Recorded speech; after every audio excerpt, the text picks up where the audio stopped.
On Friday, October 30th, Mark Warner held a campaign rally in Blacksburg, Virginia.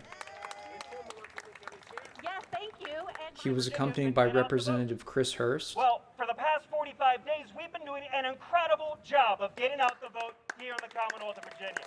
More than 2 million ballots already cast. Then spoke to supporters. They were still buying masks off the black market in China.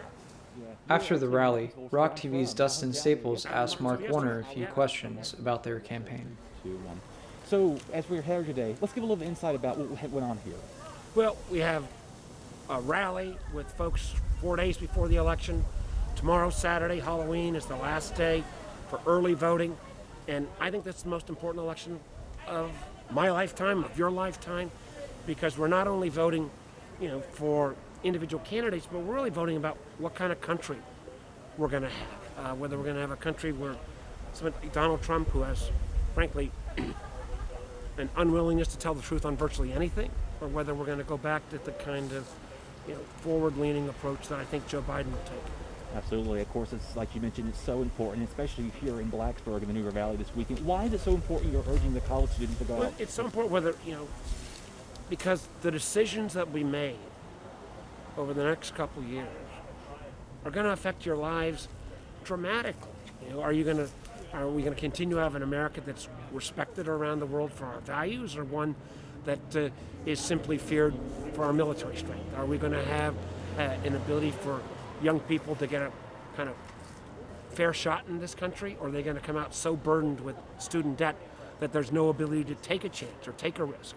Are we going to have a country that invests and believes in science, or are we going to have one that believes in the tweets of a president that can't tell the truth? And these issues are so important that they shouldn't just be left to the politician. They've got to actually be weighed in on by young people. And there are a host of issues, particularly around technology. In a world that's more and more global, in a world where there's more and more automation, in a world where literally most of the issues are less about conservative versus liberal, but future versus past. And young people need to set that future. And the way that future is going to be set is by your voices being counted in election. Absolutely. So our next question we're asking, of course, as you're preparing for the campaign, how has life been over the last few months, and what are some proposal ideas that you're thinking of if you do get re-nominated once again? Well, it's been a bizarre time with COVID. A pandemic that has affected the whole world, but it's disproportionately hurt America because we didn't have a national plan on testing. We didn't prepare in terms of purchasing the mask and PPE. And even our great scientific institutions like the CDC and the FDA have been under political pressure from the Trump administration. For me, the goal is, first, how do we make sure that we get science back in charge of getting the virus under control? Second, how do we make sure that we provide the additional economic assistance to those Americans who are hurting through no fault of their own due to the COVID virus? Independent restaurants in particular, I'm a big fan of and think they're left behind. Folks who've lost their job, our frontline workers, from healthcare workers to folks who work at the grocery store. How do we make sure that they are protected? And then also, how do we move forward? One of the things I want to do is take advantage of these record low interest rates and refinance all student debt to down below 3%. I want to encourage more entrepreneurship. I want to make sure that we make the promise of high-speed broadband connectivity a reality. So whether so if you want to, as somebody like yourself who was born in Martinsville, you ought to have the choice to stay in Martinsville if you want, but you're not going to be able to have that choice if you don't have that kind of full high-speed internet connections. I want to make sure as well that we actually build on the Affordable Care Act rather than simply throwing it out. And that means using the power of government's purchasing power to negotiate drug prices, to try to allow more support for those kind of mid-level silver policies, so they're not as expensive, so that we can try to really bring about more systemic reform on our healthcare system to lower costs.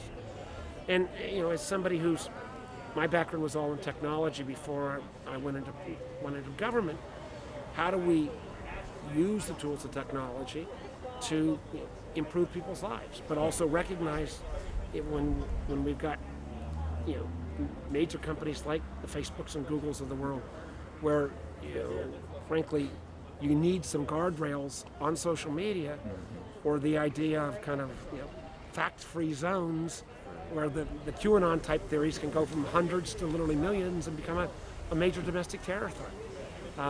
And again, all areas where I think young people in particular have both a knowledge and an interest that we need their input. Absolutely. So we're going to move on now to the coronavirus, as this has been a nationwide concern now. What are some implementations that, when you do get the re-election process, how are you going to emphasize? You keep mentioning science, science, science. How will that be emphasized, and what ways will it be impacting? Well, I think what we need to do is, I don't think we're going to need to go into a government or economy shutdown. I want the economy reopened. But I think, for example, in America, we should have used the Defense Production Act to literally make billions of these masks and have them available for free. So again, you can control the spread of the virus. I think we need to reinforce and start educating Americans that it's safe to go back to the hospital, if you've got, to get your normal screenings. I mean, the fact that many people are putting off their traditional health care during coronavirus will simply lead to further challenge down the line.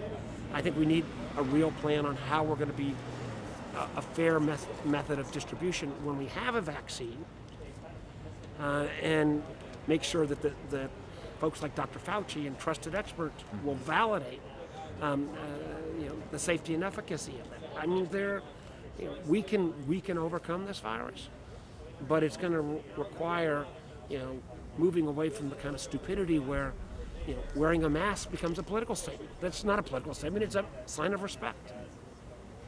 Yes, absolutely.